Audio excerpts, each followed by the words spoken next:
everybody. Thank you all for coming out to the second Hobart reality check of the semester. Interesting how we got our first guest, our guest tonight here. I actually met him through Twitter. So Arthur Staple is an Islanders writer, a reporter for The Athletic. Sports writers, they're very nice and they're kind. They take time out of their day to answer your questions, get to your replies. And Arthur did that a couple times, met him in a couple games, and he's very gracious and very kind to come out of his way during the season to come here tonight. So give them all a round of applause. Thank you for coming. And without further ado, Arthur Staple and Dr. Hirshon. Thank you very much, John. So welcome, everyone. I'm Nick Hirshon. I'm an assistant professor of communication here at William Patterson University. And as John said, thank you for joining us for another installment of our Hobart Reality Check speaker series. This is sponsored by the Communication Department under the leadership of Dr. Rob Quick and the student chapter of the Society of Professional Journalists, for which I serve as advisor. Our goal is to hear from professional journalists who can offer insights into how the news business works and advice for student journalists like yourselves. So I'm going to begin tonight with some questions that I have for Arthur, but I want you, the audience, to get involved as well. So we're going to have you ask some questions that we'll put up towards the end via social media. So if you're on Twitter, we invite you to tweet your questions using the hashtag Hobart Reality Check. Okay, hashtag Hobart Reality Check. And we'll put them up on the screen in the second half of the discussion. And thanks to Rod Holliday, Bree Testa, and all of our tech people in the back for running everything and curating the tweets for us tonight will be Maria Zuniga, our SPJ president. So now I'd like to introduce you to our guest. Arthur Staple is a senior writer for The Athletic, who covers the National Hockey League and the New York Islanders. He spent 20 years at Newsday, which is a daily newspaper based on Long Island, where he covered everything from high schools to the National Football League, and was the Islanders beat writer for the last 7 seasons. So again, since he made a big drive out here today for us, can you please join me in welcoming Arthur to William Patterson University? So thank you very much, Arthur, for coming. So I want to start out, we're going to get into your role in The Athletic, but sort of over the course of your career, seeing the change from writing for print into writing for digital. And this evolving role of the modern newspaper reporter, if you can even call it a newspaper reporter. Obviously, you're not affiliated with a newspaper right now, but even when you were with Newsday, it was changing from being print first to kind of a news organization, I guess, that encompassed social media and video and lots of things. So I'd like to play a video to start us out and have you talk about it on the other side. This is from your time covering the Islanders, and you're delivering a mid-season report on the team in the spring of 2013. So they're heading to the playoffs. And on the other side of the video, if you could tell us a little bit about sports journalists almost in this period becoming their own brands instead of only a reporter. All right, so if we can have Rod play that video for us, and then we will have some discussion on the other side.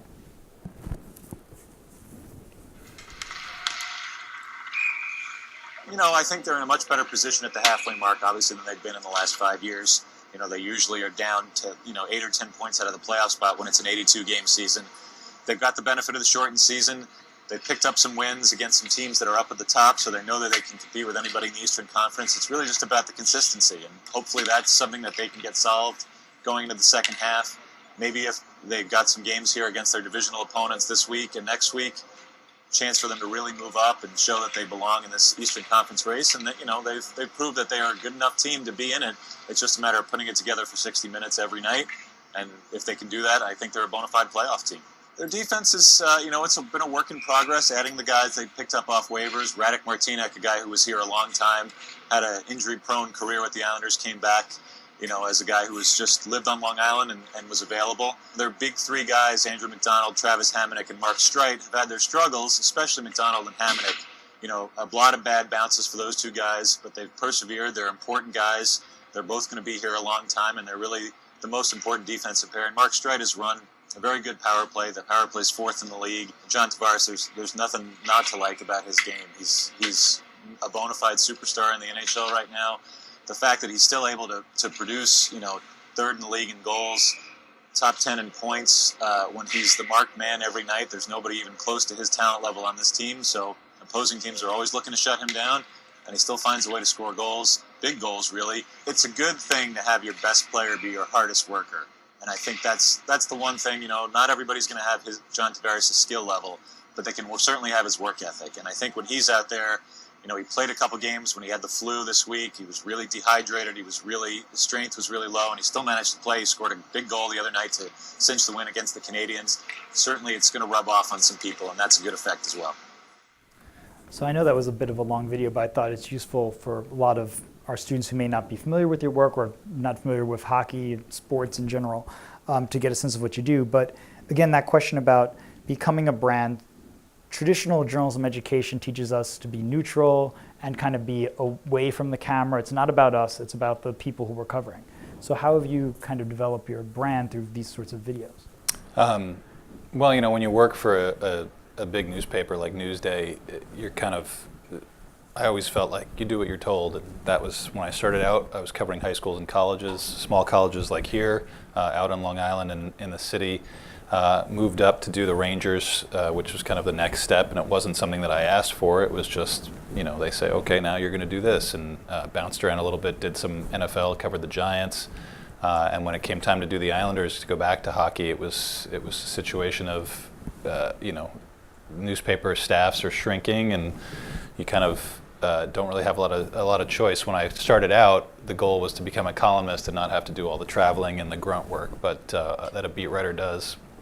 But those days, unfortunately, are over. So, I think you have to work with what your specialty is. And like I said, when I start out, you want to try to do as many different things as possible, whether it's baseball or football, and kind of become familiar with the people in all sports, so that when your time comes, you're able to show some expertise, but also just show the versatility. And I think when I started to do the Islanders again, I realized that hockey was the thing that I knew the best, the sport where I had the best sources, the most comfort with a lot of people in the game. So it kind of coincided nicely with the rise of Twitter as a way to get news and information out there, and to show a bit of a different side, kind of the day-to-day life of a beat writer. And I think a lot of people, even when I was in college, I had no idea what that life was like.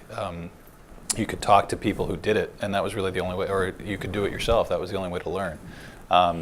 So I think it's a good window for a lot of young journalists. You can see, aside from maybe the run-of-the-mill complaints about an airplane being delayed or your hotel room not being ready, which I guess is more personal complaints than professional complaints, but it's the course of the day goes in a very unique way when you're a beat reporter, and I think having any insight into that is really helpful, and that Twitter has kind of been a nice window to that. And I think videos like that Newsday did were also kind of an interesting window, because you're working on different parts of your game basically as a journalist. Like you said, you're more of an expert than an observer, I think.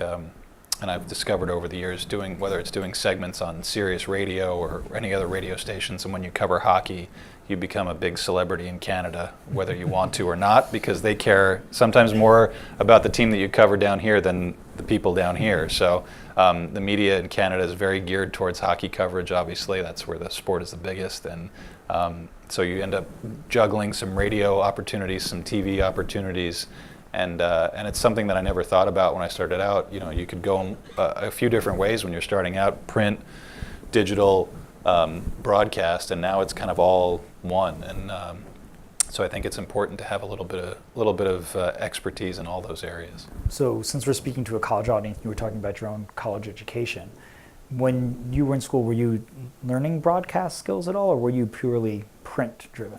I mean, I studied print. I worked at the school radio station up in Boston. I went to Boston University, and we didn't have much of a radio station, so I was the sports director for a couple of years, and that meant trying to fill time if the gear broke down. Trying to do a basketball game or hockey was kind of our big thing up there. And if the equipment didn't really work and you couldn't broadcast the game, you just did it for practice. And I was lucky enough. A couple years ahead of me was a good friend of mine named Sean Grandy, who's the Celtics radio announcer and does a lot of UFC stuff on TV.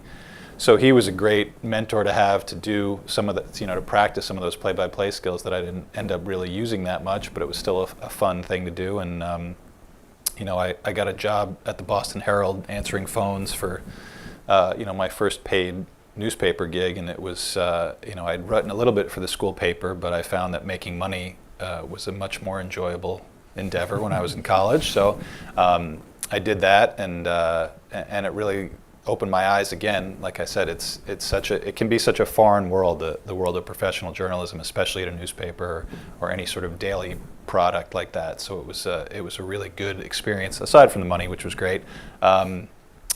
Just to see how it all operated and how the parts worked, writers and editors and people putting the product in print. It was pretty amazing. So you obviously had that journalism side down. You'd studied journalism, but maybe not familiar with being on camera. So can you take us behind the process, like when you were reporting for Newsday, creating a video like this? Were they giving you a script? Are you working with a team of people to put this together? And essentially, I'm asking for the students out there, what kind of skills do they need, or what do you think is important for them to learn? Is someone going to do this for them, or are you going to be in charge of doing this yourself? Well, I think it was, we had a digital department that was trying to grow itself a little bit over the time that I was there, and you had people who were versed in sports, who did whether it was updating the web desk as a producer or going out in the field to kind of coordinate these video shoots.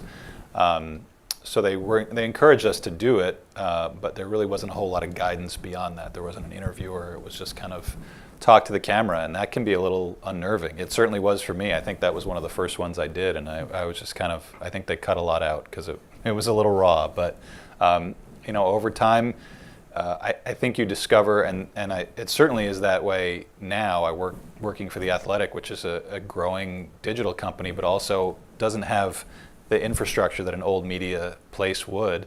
You have to be a big self-starter. You have to, if you have experience doing that. There's certain cities that we have where they do podcasts, and they kind of say, should we do a podcast? Well, sure. Do you want to? And I think it's whatever skills you can bring and ideas you can bring are always welcomed. And I think that's the scary part of the landscape now in professional media, and especially in sports media, that it's a little bit. The security isn't always there, but I think it's open to whatever ideas you can bring and whatever expertise you can bring. So you work on things as a college student that you can put on your resume, or say, yeah, I know how to do a podcast, or sure, I can operate a handheld camera and do some on-camera stuff, even though we work for a print or a digital outlet. It's all welcome. An extension of that we haven't talked about yet is social media. So you've developed your own brand there too, and that's a key way that a reporter now can reach out to their public, whether it's in Canada from Long Island or to your more local fans. But for our audience's knowledge, you can follow Arthur online on Twitter at Stape Athletic. And at last check, he had almost 38,000 followers, so he has a big presence there. And while we talk about it, I'd like Rod to play a video that I created of a sense of your feed, the kinds of things you're tweeting out, how often you're tweeting, because I think that'll give people some knowledge. So we can just play that as I continue to talk here. But during your time both at Newsday and The Athletic, you became pretty much the primary news source on social media for most Islanders fans, because the Islanders exist in a market where there really isn't a lot of daily regular coverage. So you really become a go-to source, and maybe more people are even reading your tweets than are picking up the paper on a daily basis. So it's a great opportunity. And still, there's probably no journalist tweeting as consistently maybe as you are. Even earlier today, you were at an Islanders practice before you came over here. But they're turning to you for information, which is the traditional role of the reporter. They're also turning to you for your personality. And you're someone who knows how to showcase your personality on Twitter. So some of the questions I'd like to ask, again, for aspiring students, journalists out there, how do you approach social media? And the first one there is, if you, let's say, have an exclusive story, are you looking to post this first on the Athletic website and then post the link on social? Do you just tweet it out immediately because you're afraid of somebody else getting it before you can post it? So what's your approach to exclusive information? Well, now it's a bit different. I think, I had a story when they hired a new president of hockey operations, who's now their general manager, back in May. And those are, like with anything now, there's so many reporters, maybe not covering the Islanders locally, but certainly nationally and internationally if you count Canada. So when you find out something that you know is an exclusive, the instinct is to rush it onto either online or into print when I was with Newsday, or onto Twitter, and then kind of build it after that. But the mandate at The Athletic is definitely different. We try to do things not in an older way of slowing things down and being more analytical, but certainly making sure that there's something deeper that goes on than just slapping 4 paragraphs of a story together so you can get it up on the web before anybody else. And that makes sense for Newsday or the Post or an outlet that's kind of print and digital at the same time. And all digital one, like The Athletic, I think is more about being in depth and giving people some layering to whatever the breaking news is. It's not, my mandate, my blood gets flowing when there's competition and when there's scoops. That's always been the thing that gets me most excited about my job. And I've had to kind of pump the brakes a little bit on that now in the last 8 months that I've been at The Athletic, and get used to doing more analytical stuff, providing a story that's got more depth to it and more angles to it than just this happened and I found out at first. So that part has been interesting, but I think the role of Twitter was always really hotly debated in the Newsday newsroom about, do we give our scoops essentially to an outlet that is not part of Newsday? They embed tweets for all the reporters on the pages of the sports teams, but Twitter doesn't generate any money for Newsday. So it's you have to have some of these calculations in your head. You want people to come to your site, and that's where they get the information, but also you don't want to be seen as copying anyone else or being second. So it's a fine line, and as far as Twitter is concerned, I've had my moments where I love it and my moments where I hate it, and sometimes those are the same moments. But I think a lot of people experience it that way, that you put a little of yourself out, whether it's Twitter or Instagram or some other social media, and sometimes the blowback is not all positive. And I think I like to think that it's different when it's your personal stuff, but as far as Twitter goes, I think as a reporter covering a team, people want to see a little bit of your personality, whether it's, sometimes I put music that I like up there, or sometimes occasional pictures of my kids doing silly stuff. I think it's good to remind people that you're a human being and not someone who's just, someone's pounding the table saying, give me the information or tell me what's going on with the Islanders or whatever team that you're covering or whatever subject you're covering. It's like, no, I'm a human being just like you, and let's have an interaction here because that's what this is for, as opposed to you shouting at me on Twitter or whatever. It can get a little... It can feel a little, I think you don't want to be the trained monkey that's just, they ring the bell and you give them the information and then they close you back up in the cage. Mm-hmm. And a lot of the guests who we've had as part of this discussion series have talked about that desire to maybe let the reader into your personal life a little bit, but then of course you want to hold back and you don't necessarily want to show where you are right now and then have a crowd of people form around you to get you said you're almost a celebrity in Canada sometimes, to ask you questions or give me free tickets, Arthur, all this kind of stuff that you might get. And also part of showcasing your personality that I think is really apparent on your feed is that you can be really snarky and funny on Twitter, and I think that's part of your brand and part of why you have such a big following. And how do you decide sometimes what you're going to tweet there? Because some journalists are reluctant to do that. They might worry that portraying anything besides straightforward news could somehow rub readers or sources the wrong way. So, when you're going to make a post, what is your thought process about before you press the tweet button? Sometimes there is no thought process, and that's what gets you in trouble. And I think it gets a lot of people in trouble on social media. But for me, I think, that feed is for the fans, and I can worry about what a player or a coach might think, and I've had conflicts with both of them over things that I posted on Twitter. I had an epic shouting match with Jack Capuano, who was the Islanders coach a few coaches ago, over a tweet in the middle of a game, and really the essence of the fight was, why are you even reading my Twitter feed after the game's over? Like, you were busy coaching and I was busy talking to the fans. And really the way that I explain it to the guys on the team or work for the team who get upset is, I'm not a gatekeeper, but I'm the conduit between the fans and the players as far as news and information goes. And the things that I hear about them via social media are 1,000 times worse than anything I'm going to say. So if I poke fun at one of them for the fans' benefit and they get upset, I'm going to say, like, all right, well, why don't you spend a day sifting through the feed, seeing people say how much you stink as a player or as a person or whatever it is, and then get back to me. And, you know, that's using humor to diffuse some of those situations. It's, you know, I see it now with whether it's political coverage or things like that everything feels like a crisis and everything feels really serious. And to me, it heightens the fact that it's still sports. And I know people care, and if they didn't care, I wouldn't be sitting here with you guys today. And I'm grateful for that. But also, to me, there's a line that doesn't need to be crossed, whether personal attacks on players or you know, just the negativity. Sometimes I always feel like it's better to let the air out a little bit, and my way is with some humor or kind of poking fun even at myself. It never feels like life and death, and I feel like my interactions with the players and the coaches that I cover reflects that too, where you know, I want to be serious about journalism and about making sure that my stories look good and that they're accurate and correct. But also that in the scheme of things, the importance of it is not that huge. So I think that's kind of the way that I approach Twitter, is to make sure that people know that this is still entertainment and we don't have to get too serious about it.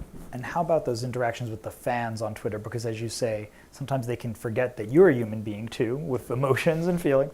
And so sometimes they say negative or hurtful things or just flood your feed with silly questions and stuff like that.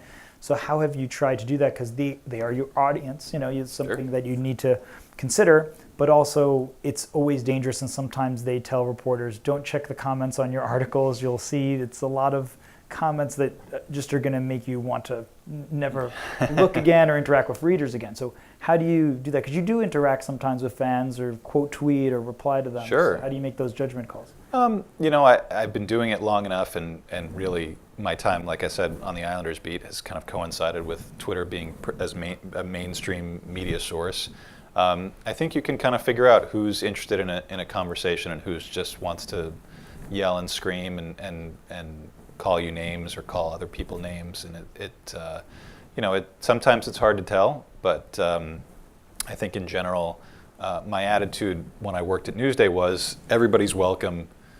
Even if you're super negative, you know, it's not, you can't afford to turn people off. And now that I work for The Athletic, which is, you know, a subscription-based service, we're in the business of signing people up to read our site as opposed to just putting information out there. I found that I'm a little more selective, and it's healthier for me mentally, I think, to not feel like you have to respond to everybody. And you know, I'm pretty liberal with the mute button. After a while, it just wears on you a little bit. You know, like I said, you need to. It's good to remind people that, like, you're just one person. You're trying to serve as many people as possible, but it's not. You know, it's not the customer service department. You're still writing for a large audience. You're still trying to speak to some more broader themes when you're writing your articles, as opposed to just answering individual questions like who's that guy or why is this guy doing this, and so, you know, I found the interactions sometimes spark story ideas, and that's really helpful because there are fans out there that really think about their team and the sport in a very serious analytical way, and it's great to talk to those people because you do get a different perspective, and especially now the Islanders are a little bit more buttoned down when it comes to access to people in their front office or on the coaching staff because of who's in charge now, and it's very restricted. So it's hard to have those kind of conversations with people outside the organization that maybe before I could have with people inside the organization. So it's changed a little bit, but I do relish talking to certain people on Twitter, and I'm always trying to expand that. But there definitely are certain people who, when I see their names pop up, I'm like, okay, we're just going to move on here. And then in addition to all the demands of the digital age, moving off Twitter, just you've talked about establishing relationships with sources.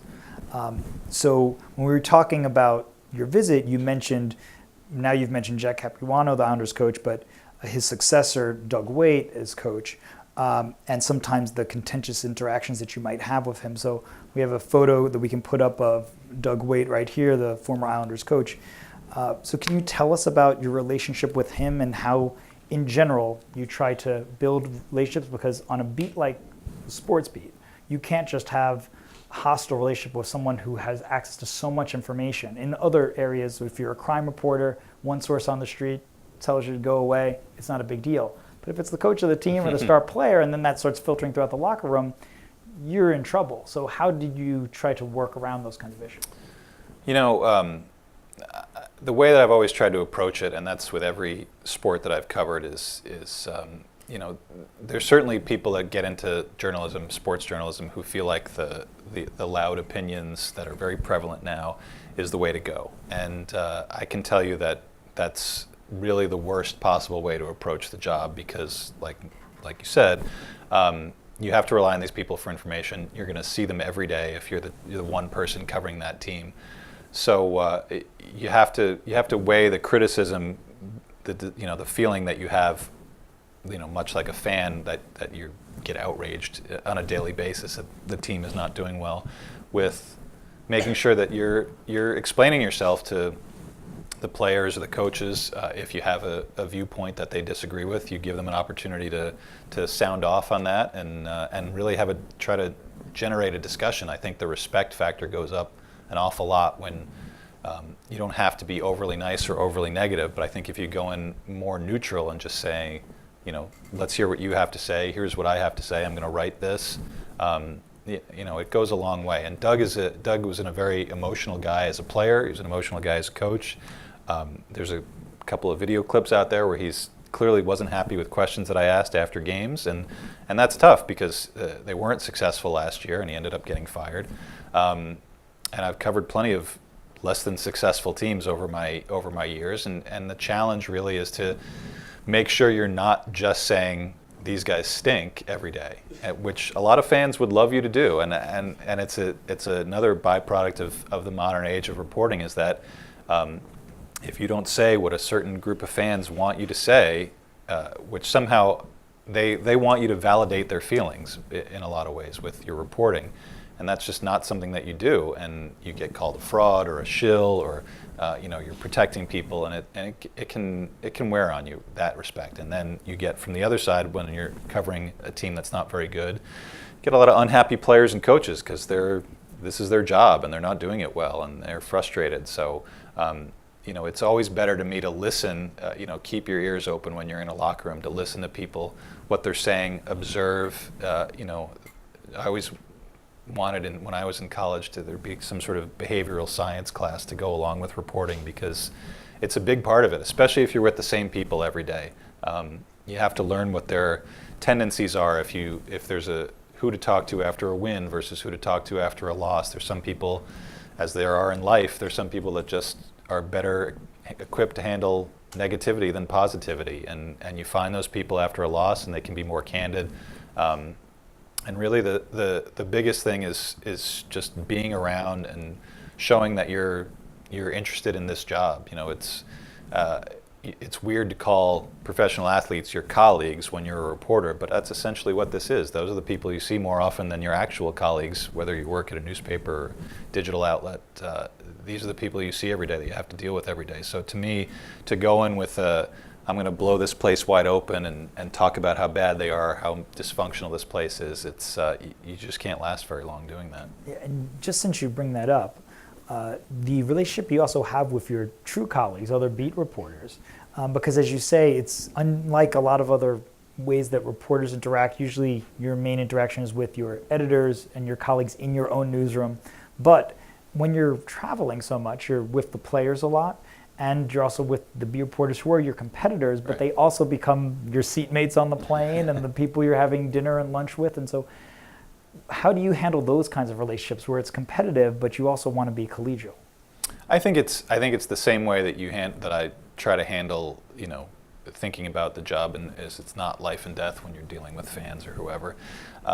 You understand there's competition, and it's friendly competition. Like I said, I love to compete, and now that I don't work for Newsday, where I was the sole person covering the Islanders for a lot of years, now that I work for a competing outlet and Newsday has replaced me in the old job, it feels good to compete, but also it feels good to have someone who's seeing what you're seeing. And there were a lot of years of sitting in press boxes on the road, sitting by myself with a row of empty seats, and I want to vent about certain things, the way that they're doing things, or even interpersonal things, and really the only people are staffers for the team, and it's not really appropriate to kind of dump my feelings on them because they're the ones that may be frustrating me, or they're part of the issue that I'm having.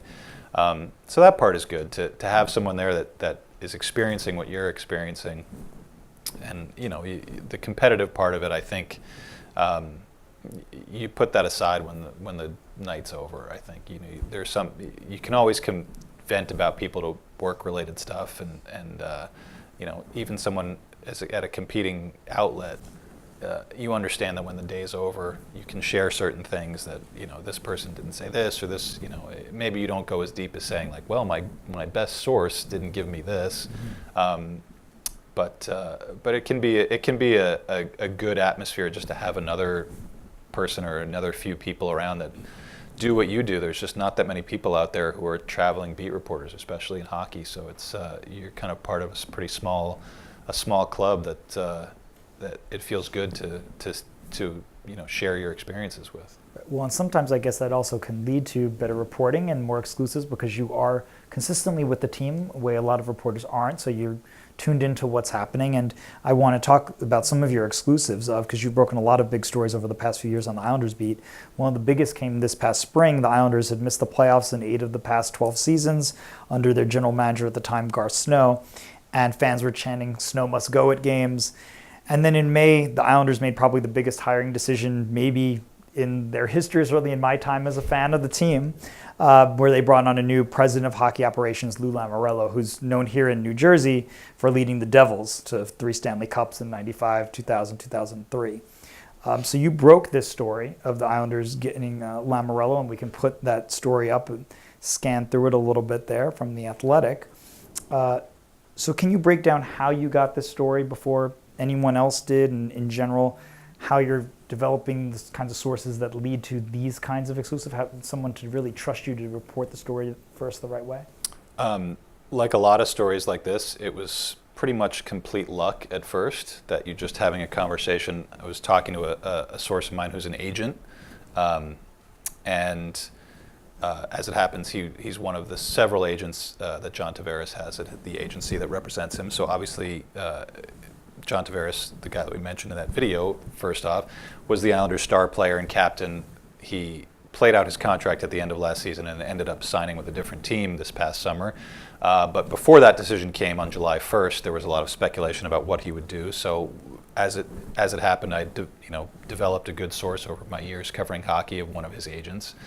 And he and I were just texting back and forth one day about what's going into John's decision. And he just casually mentioned that he'd met with Lou Lamoriello the week before. And I said, well, that's kind of weird because he doesn't have a job right now. And he said, that's not true.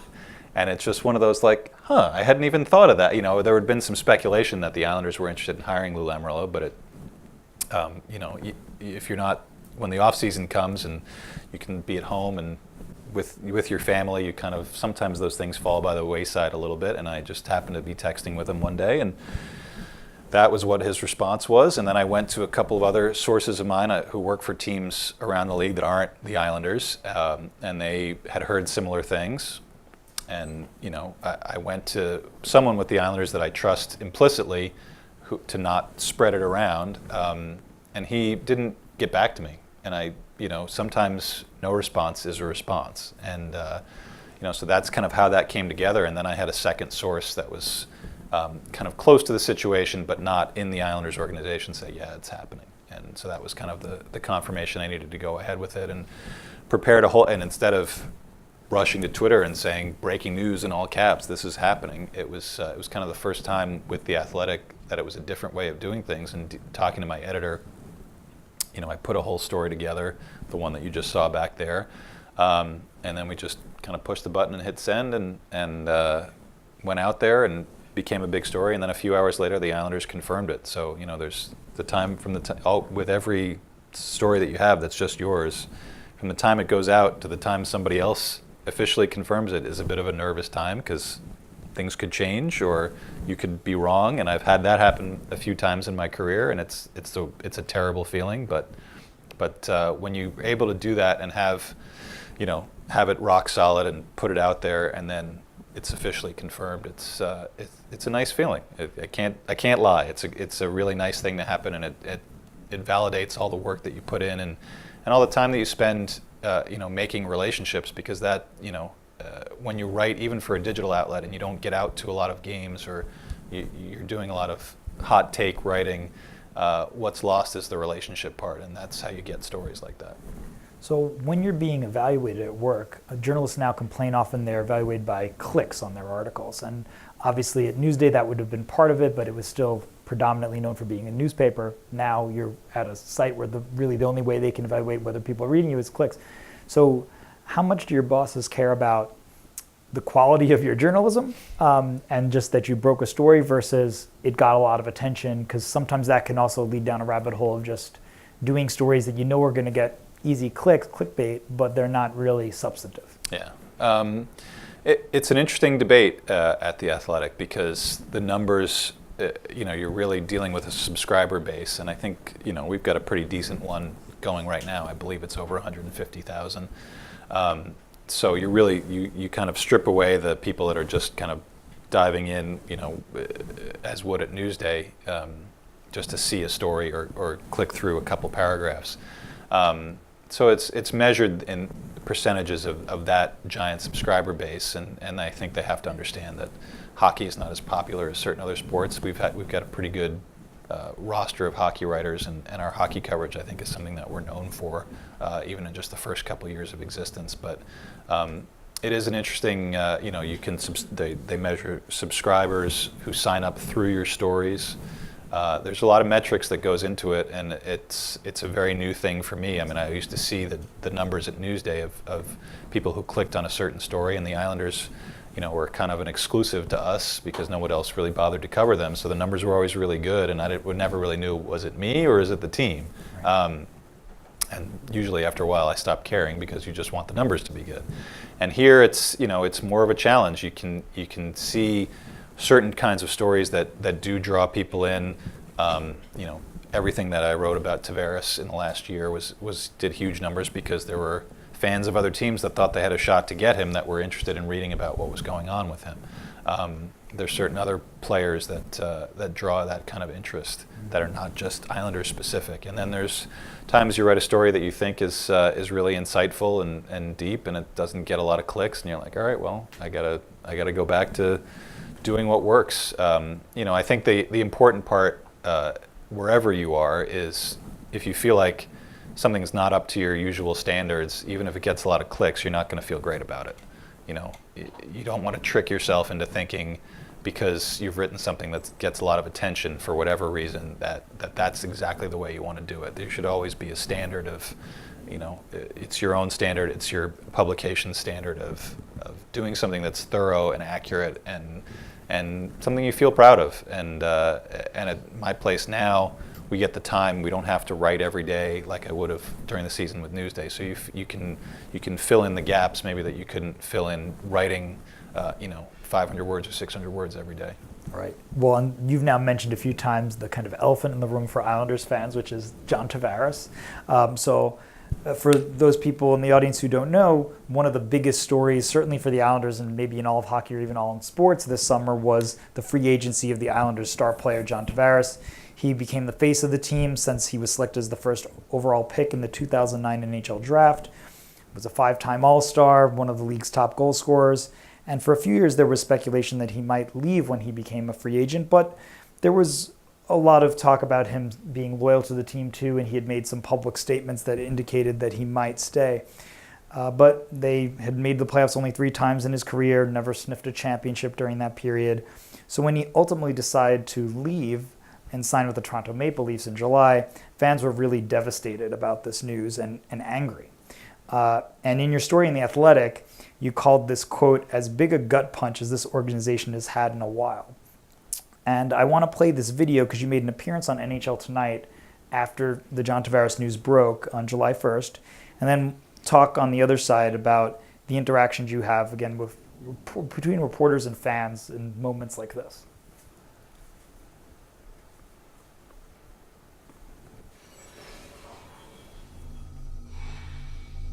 Arthur Staple has been following this story for a very long time. Arthur Staple, it is a thrill to have finally achieved an answer to this question that has been on our minds for so long. What's your immediate reaction to the decision made by Tavares, and what's next for the Islanders? You know, it's covering this team for as long as I have. You certainly get to know a lot of the fans, and it's a pretty passionate fan base. They've been beaten around a lot over the last couple of decades with lack of success and all the arena issues they've had.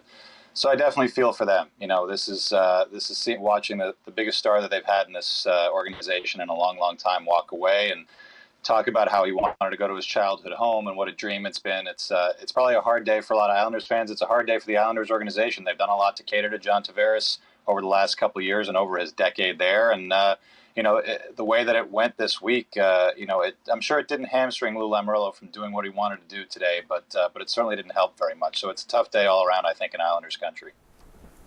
So a lot of fans were so, again, devastated by this moment. And they ended up having exaggerated emotion. A lot of them were blaming the media for potentially leading them on and saying to different reporters, you told us that John Tavares was going to re-sign, and now he hasn't. Almost remind you a little bit of the 2016 presidential race and the way that people were blaming reporters in the aftermath of that. You told us one outcome and the opposite occurred. So we've already talked a little bit about your interactions with fans, but in moments like this, when there was so much raw emotion from the players, from the fans, and as you've said before, some of the fans view you as the person to get on a conference call with John Tavares and tell him how much this angered me, but that's not your role. So how did you handle all of those conflicting emotions that were coming at you? I mean, I think that day in particular was, you certainly have to be able to read the situation, and definitely not a time for humor or poking fun at people who have outsized reactions. It's like I said, it's not life or death, but I think such an overwhelmingly unhappy situation where the best player just says thanks but no thanks, I'm going to go play for the team I want to play for. It hurts. I know plenty of fans who've been going to games for most of their adult lives, and that is the moment where you feel like that's a terrible feeling, and you can put yourself in their shoes. And the other part is focusing on the work too of that week. It was a really busy week I came back from the draft. There was a lot of stuff to cover and a lot of words spilled, and staying up late, texting with sources and trying to find out which way he was leaning. And the story that I hit send on that Sunday, about an hour before he announced he was going to the Leafs, where I said he was not coming back to the Islanders, which was something that seemed apparent but needed to be confirmed. I had that story written for 3 days until I could get confirmation on it, and you just have to be prepared for every eventuality. And I think that was definitely a time, and I didn't see it a lot with other reporters. I think everybody understands that those are, you build to such a crescendo with someone like him, and that day, the first day of free agency, is always kind of a Wild West sort of feeling where people are signing, some guys are leaving, there's a lot of information out there. That was a lot of raw emotion, and it was best to just sort of let it come out. And I found it really interesting too that Tavares wrote a piece in the Players Tribune a few days later trying to explain himself, because I think the blowback took him by surprise, which I don't know him very well. I've certainly been around him for long enough, but I know enough about him. And again, you learn, you kind of study the way people behave, and it happens a lot with really, really elite athletes, that they get so focused on playing their sport and doing everything they can to be as prepared as they can be. I think the human element around them, the way the fans live and die with every goal or every win or every loss, gets a little bit lost on them. And maybe that's a good thing, because they can focus on being the athlete that they are, that everyone wants to cheer for. But also in times like this, I think he may have forgot what it would mean to Islander fans. Certainly he made a lot of fans in his hometown happy by going to Toronto, and it was an agonizing decision for him, and I certainly believe that, but I think also he didn't quite realize what was happening, and I think giving that leeway to the fans, and certainly, you know, our comment section at The Athletic is a really civilized place, relatively speaking, for comments, because you have people that are paying to read the stories, and I think that kind of filters out a lot of the people that just want to watch the world burn and scream about it. But I think highlighting some of those comments, and I think one of the reaction stories that I had a couple days later, where I was texting with one of the Islanders players and said, you know, he kind of asked me, he's like, the reaction's been pretty bad. I was like, there's people burning jerseys online, and he said, I don't blame them. And it wasn't a guy that's dislikes his old teammate or thinks he made a terrible decision. I think it's just someone who understands what a big decision it was and how it affected everybody. So I think, you know, everybody had a sense that it was a bad day, and it was a day to definitely not joke around and play with people's feelings. And so I do want to start to transition soon into questions that you guys have. So again, please tweet using hashtag Hobart Reality Check any questions you might have for Arthur about the Islanders or sports reporting in general. But just to get into some broader questions, since we have an audience here of potential future journalists, what key pieces of advice would you give them? Especially, I often like to ask our guests things that maybe surprised you when you started in the industry, things that college didn't prepare you for, or even working for the school paper or the radio station, that you think would really be to their advantage to know right now? Learn how to write fast and write clean, if writing is your thing. It's become even more so in the 25 years since I got out of college, that editors are in shorter supply at certain places. When I started out, I worked at a small paper, and really, you were an editor one night and a reporter the next and a layout person the next, and it's a great experience. But I think now you're expected to produce copy that's clean and readable, and sometimes you're the one that's reading it back to make sure before it posts on the web or before it goes into a newspaper. So that part was a bit of an eye-opener when I first started covering games at night. I think it was baseball was kind of one of my first assignments, Major League Baseball, that the pace of it doesn't align with your deadline. And things have changed now where I am at The Athletic, where we post most stuff in the morning, so you do have a little bit more time after games. But sometimes speed is of the essence, and it's the one thing that I think a lot of people that I talked to when I was first starting out, and people that I would talk to who were still in college in the intervening years, that takes them by surprise, that when you have a 10:30 deadline, there's not a lot of sporting events that start at 7 that end by 10:30, where you can also do your interviews and sort your thoughts out a little bit. I always liken it to, you're putting one of those 500-piece puzzles together, and somebody hits a clock and you've got 15 minutes, and if you've only got 50 pieces in place and it doesn't look like much, you still got to hand it in. And the best thing about The Athletic and outlets that are hopefully going to start building up and emulating it is that you have a little more time to put more pieces in place, whether it's to watch clips of a game you were just at, because sometimes you have your laptop open and you're tweeting or you're looking something up and you miss something important. No matter how many replays you see, it's not as ingrained in your head as you get into the flow of the game. Or you can listen to more of your interviews that you've recorded, or go back over something a coach said and look up a stat to see if it's relevant. When you've only got a 25 or 30 minutes to write a story after a game, it can be a bit stressful. So it's just about putting as many of the 500 pieces in place before time's up that you can get. It seems like the evolution, even in your own career, has kind of come full circle, because when you start as a newspaper reporter, right, you have a daily deadline at a certain time, and you have to hurry up and get things done after the game ends, but you still do have maybe a little bit of time. And then as you came in, 2009, when social media is starting to become a bigger deal, you really want to break stories very quickly. Every little thing that's happening in a practice, during a game, you're trying to just tweet out and stay ahead of everybody else. And now what The Athletic seems to be adding, which is really unique and has been exciting a lot of people, is that let's take a breather here. It's not about tweeting out every little development that happens in the course of a game. Fans are watching the game anywhere. They can get that from so many different outlets. What someone like you can add is the experience, the analysis, taking a deeper look at certain players and strategies.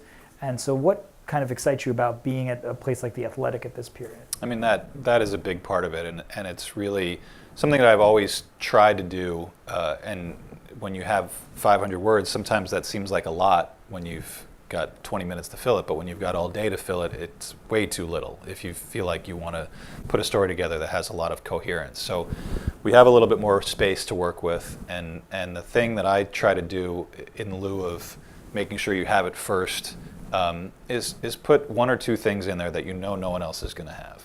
It's a little bit of a perspective, something that if you had a conversation with a player 3 weeks ago and he said something that stuck in your mind but you couldn't really put it into a story right then, if you're writing a story about that person 3 weeks later, you say, oh, I have this little piece of information that he didn't talk to anybody else about, or she didn't talk to anybody else about. I'm going to put it in here, and I think people are going to like it. And it can be anything from, I did a story on a defenseman named Adam Pelech, and I had heard from a coach, that one of the coaches that got fired from last year, that they used to call him Viper. And I was kind of like, why? He's not really a super personality-filled guy. And I went to him in the locker room after the game the other day, and I said, so they used to call you Viper? And he laughed. He's like, Cobra. It's like, they called me Cobra. And I'm like, he's like, and he kind of just looked at the floor and he said, it didn't really stick. And I just thought that was a great little thing, because I think they called him that because he can kind of like disrupt plays, and it's kind of lightning fast with playing defense. But I loved it, and I just kind of threw it in there, and it ended up being, that was kind of the lead to my story. But it's just some of those little things that can spark an interesting angle on a story that has been done before. And I, covering the team that I cover, I have the luxury of doing stories on my own time that they're not other than a Tavares type situation. Right.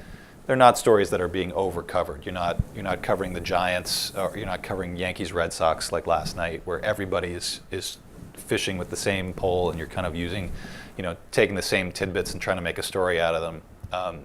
You try to make something that's unique, even if you're one of 200 people covering an event, and that's really something that makes yourself feel good. And I think there's a lot of readers out there that over time start to understand, if I read this person's stuff, I'm going to get something that no one else is giving you. And I think The Athletic is really being able to have the time to put those stories together and remember those tidbits and kind of have them that work into a longer story is really helpful. Sure. So I have a lot more questions along those lines, but I want to make sure we have time for questions from the students. So we'll start putting up our social media questions. And again, you can keep tweeting at us, #HobartRealityCheck. But I can read off some of these to you, and you can answer them for us. So we have, we'll start with John, since you know John well, the vice president of our WPSBJ chapter.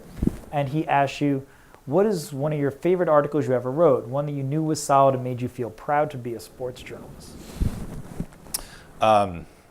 I have to say that my first full-time job out of college was at a paper called the Stamford Advocate in Connecticut. It's a small daily paper, but it was pretty well respected and part of a bigger chain that included Newsday at the time, and that's kind of how I made the springboard to Newsday after only about 7 months working there. Got lucky, there was an opening that I was qualified for.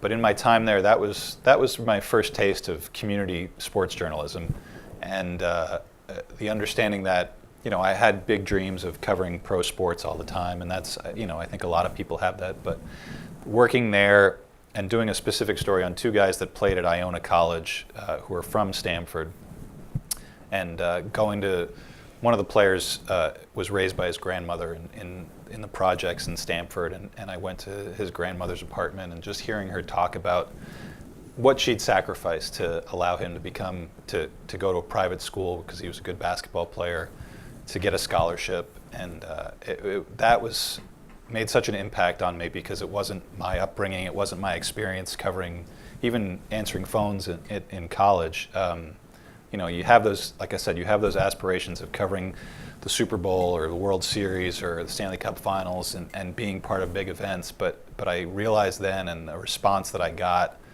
for that story from people in the community, his coaches, other parents, his grandmother, that was when I felt like, oh yeah, this is why you do it.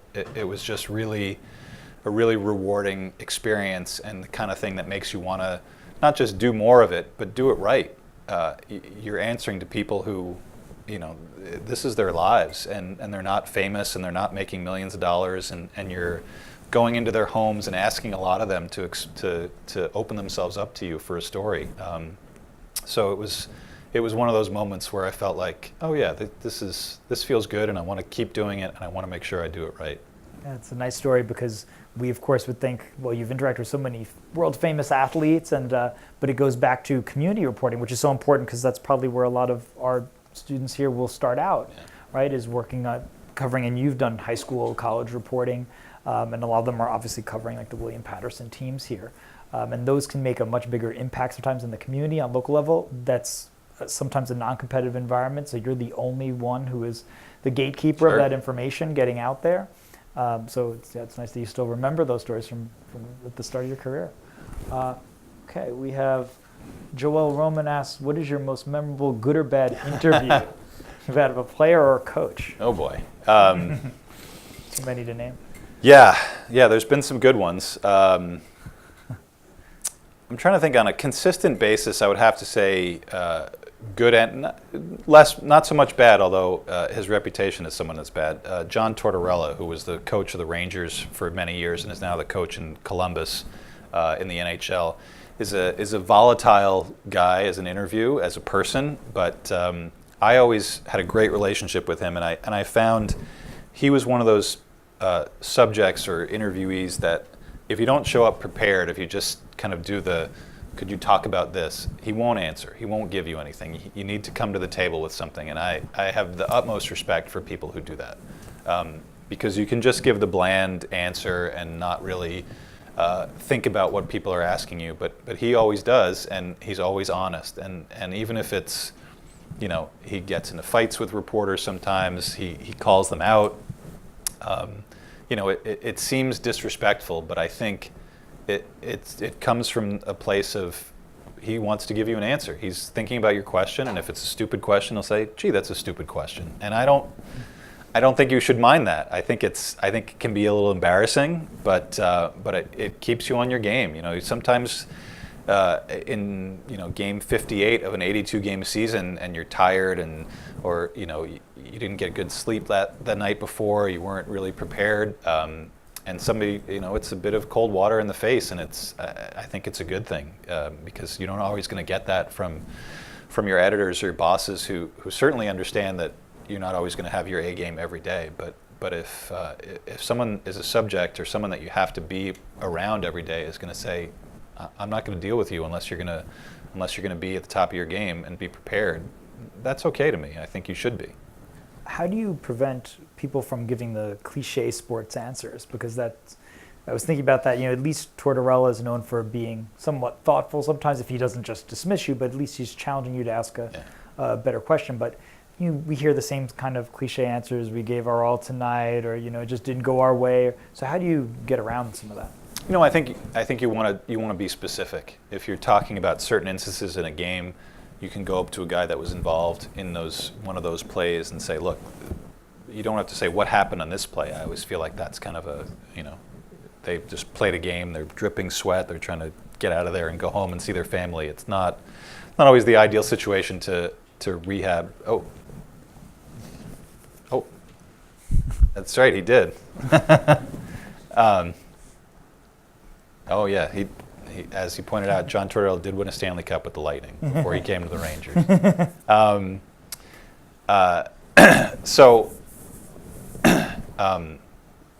I think avoiding the cliche part of it is really trying to tailor your questions. I think it's again part of that relationship thing where you're observing players over the course of a long time.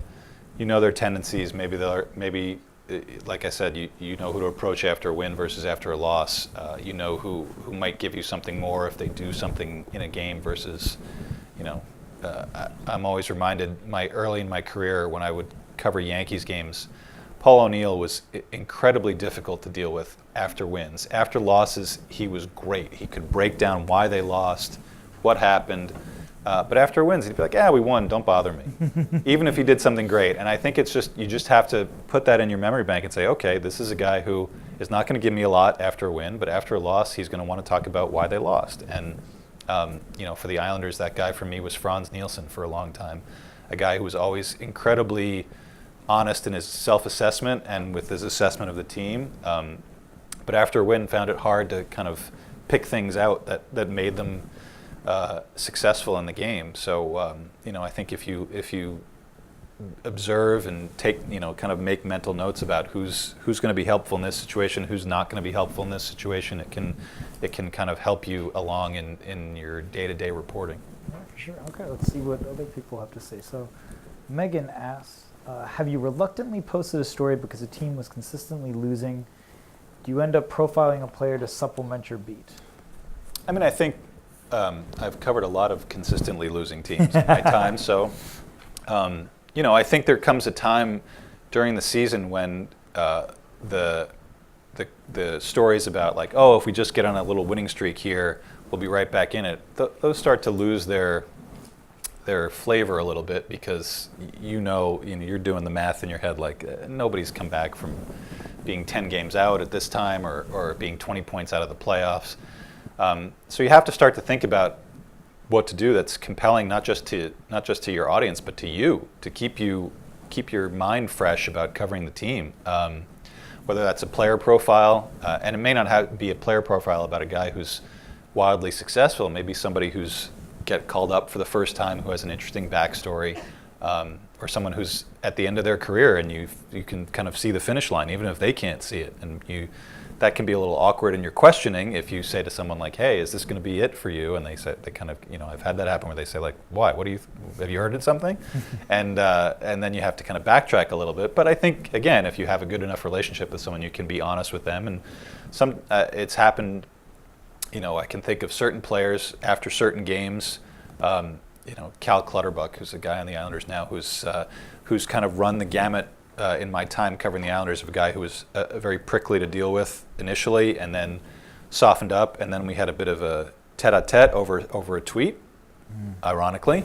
Got through it, had a very direct, honest conversation, and now he's a person I go to a lot for real insight. And there are also times after a game where I'll turn to him in the locker room, and it's been a terrible night, and he'll just kind of give me, wave me off. And you also have to be able to navigate those kinds of things in a losing situation. That there are players that you trust that are good to you in terms of giving you comments and giving you time, who on certain nights just don't want to do it. And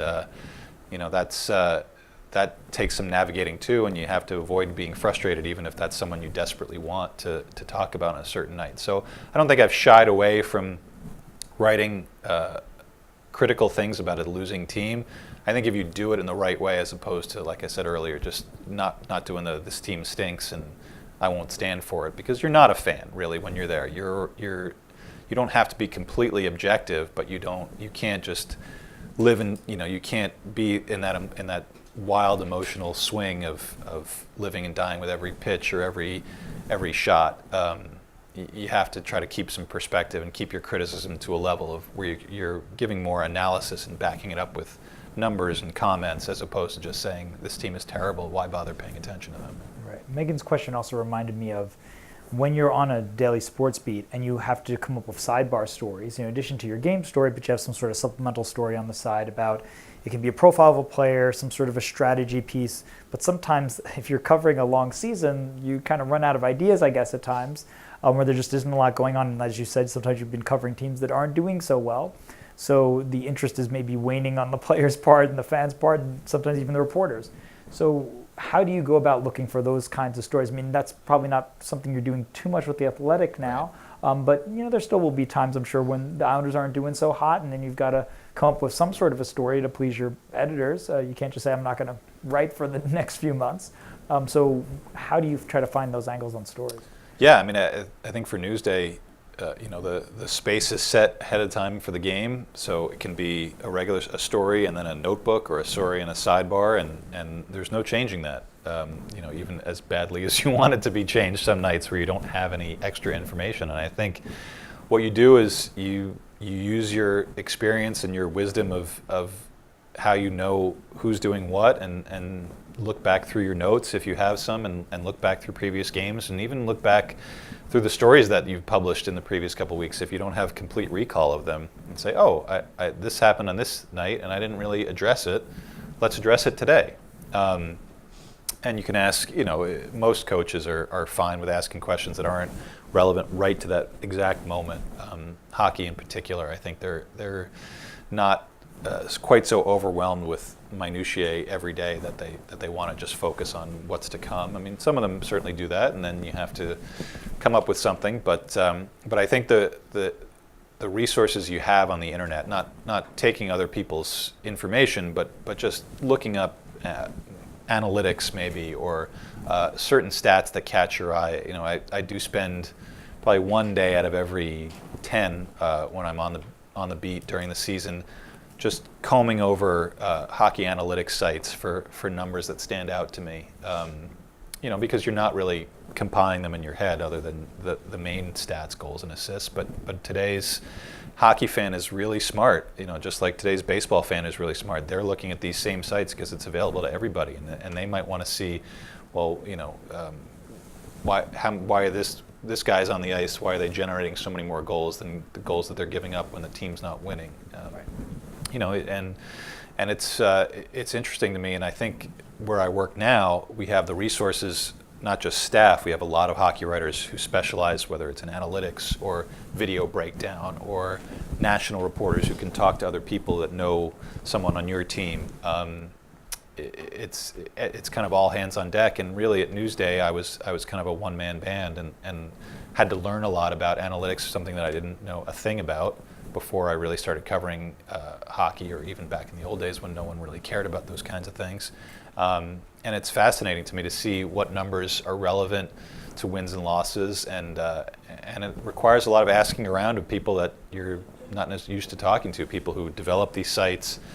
Some of them, we ran some numbers about the Islanders drafts in a series of stories I did back in May, and I saw a chart on Twitter, and just reached out to the guy who had posted it, and he's a freshman at Penn, so he's your guy's age, and he just came up with, and that's, now he's got an analytics writing job, not with us, but it's kind of something that he's angling towards, and a lot of these people get hired by teams too if the information they come up with is relevant, or teams think that might be something that gives them an edge. So it's fascinating to me that you can go down these interesting rabbit holes online, and all of a sudden you have a story, or you have something to fill some space that you might not have thought you had before. Mm-hmm. All right, let's get back to some of these questions.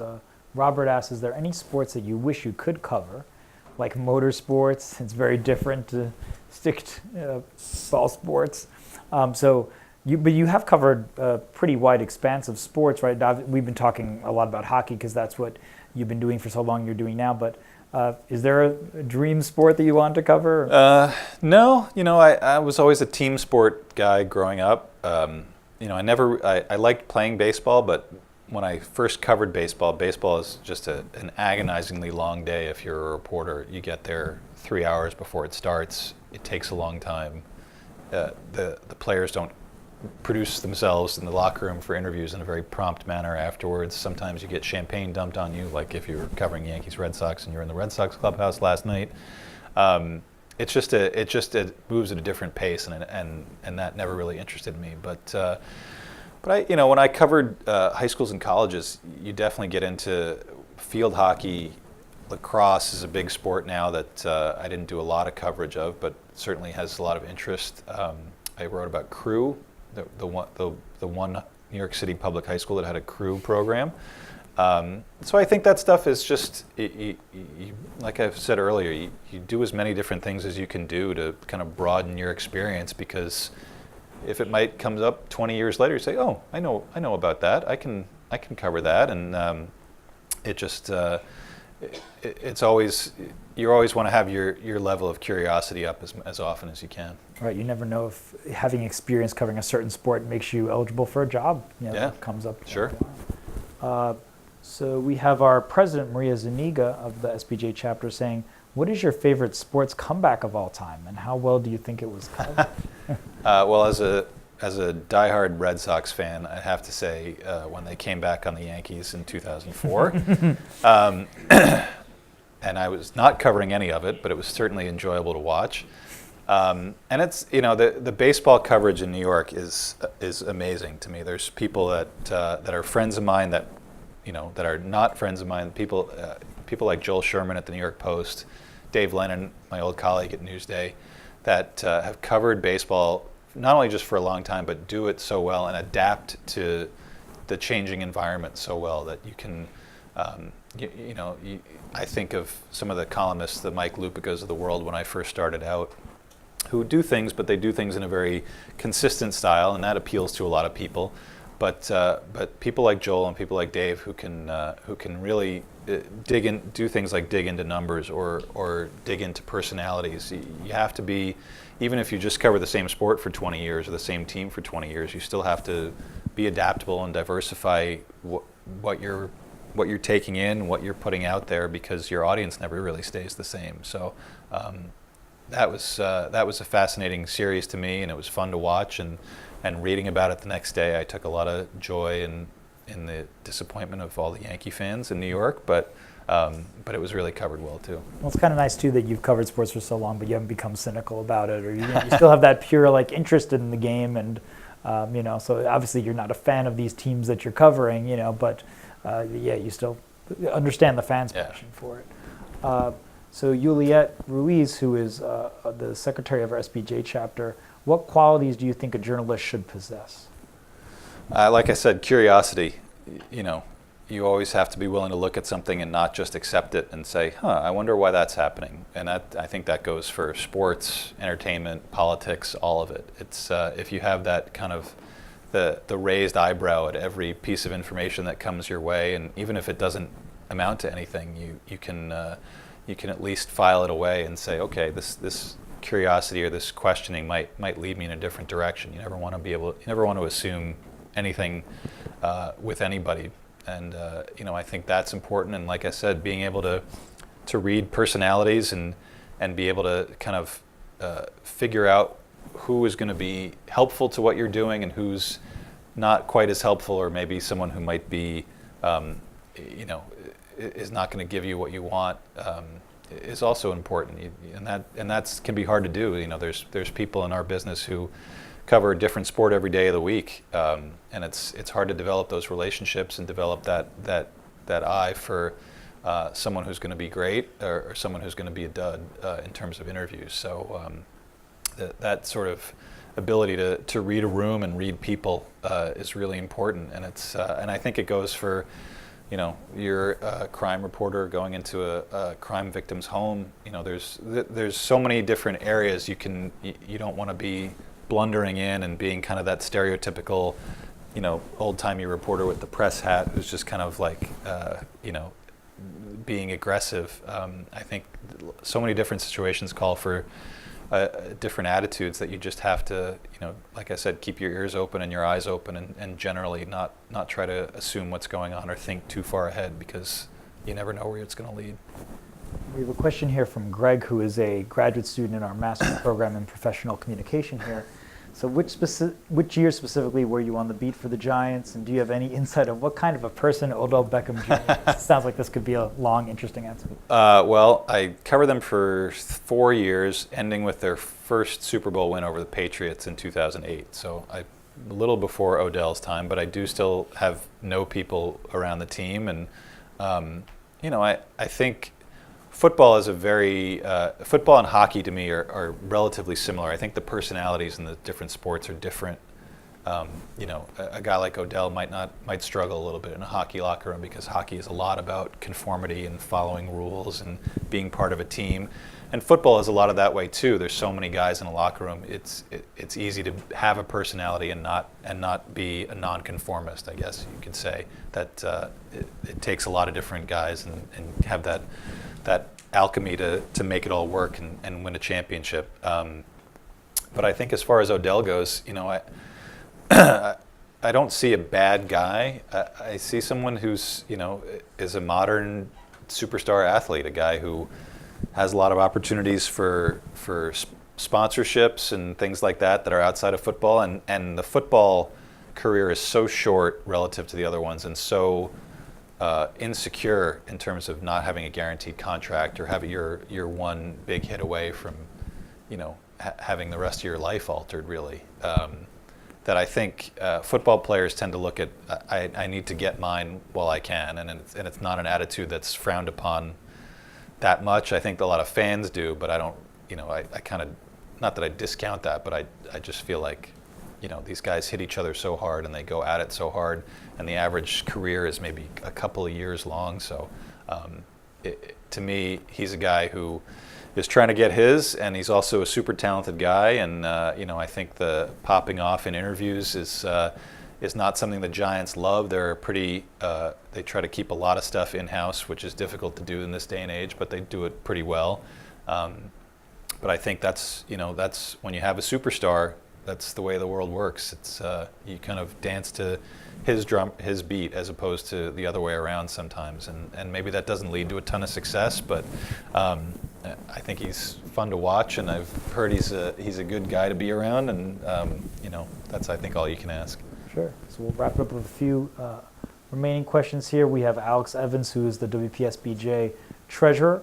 What are some of the major differences between covering high school sports and professional sports, and which is tougher to cover, in your opinion? That's a good question.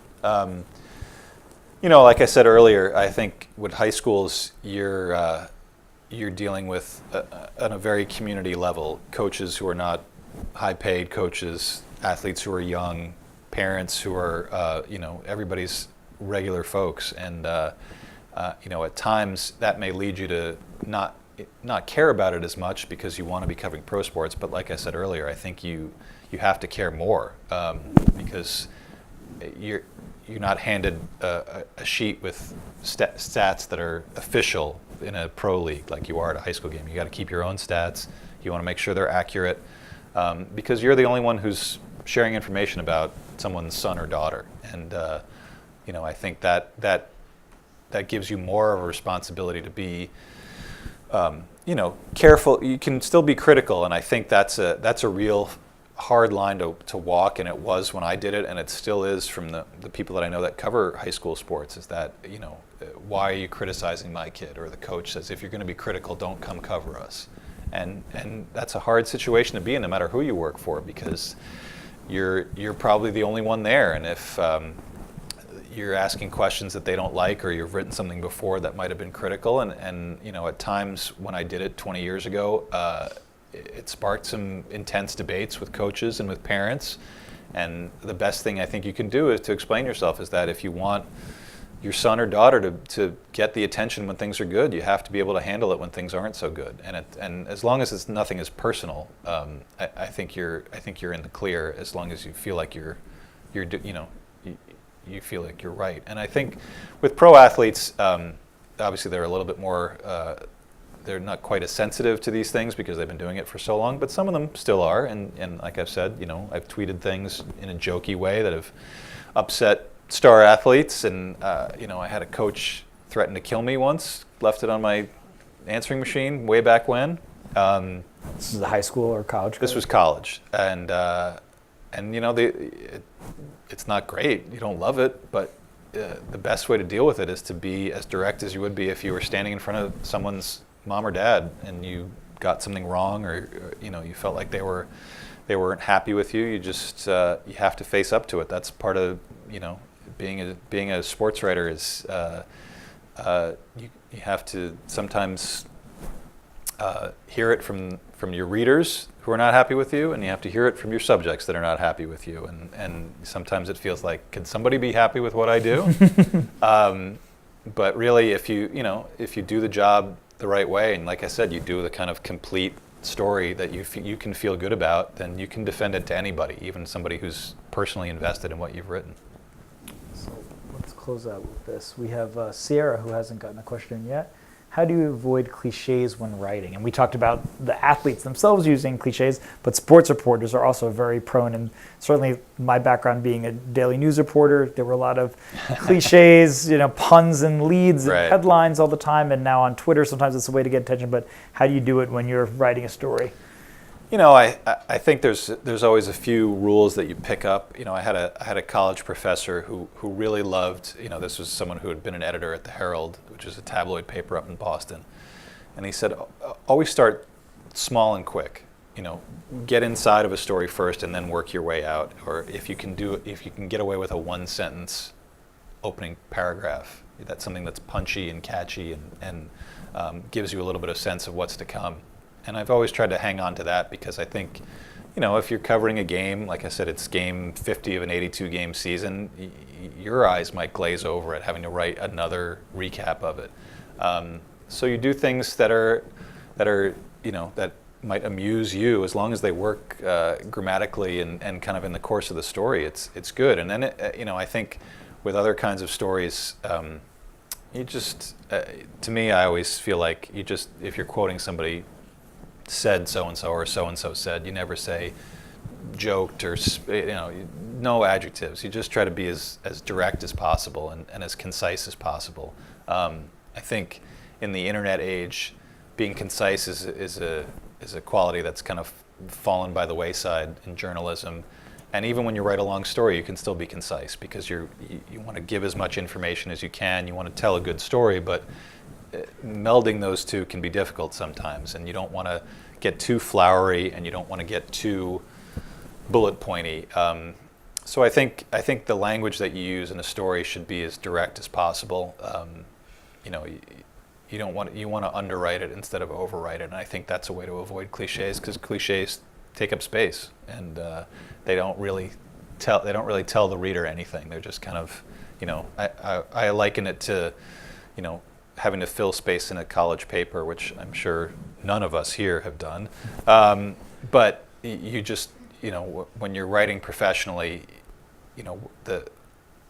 it's all about getting your point across and getting the story across, and the way to do that is to use direct language.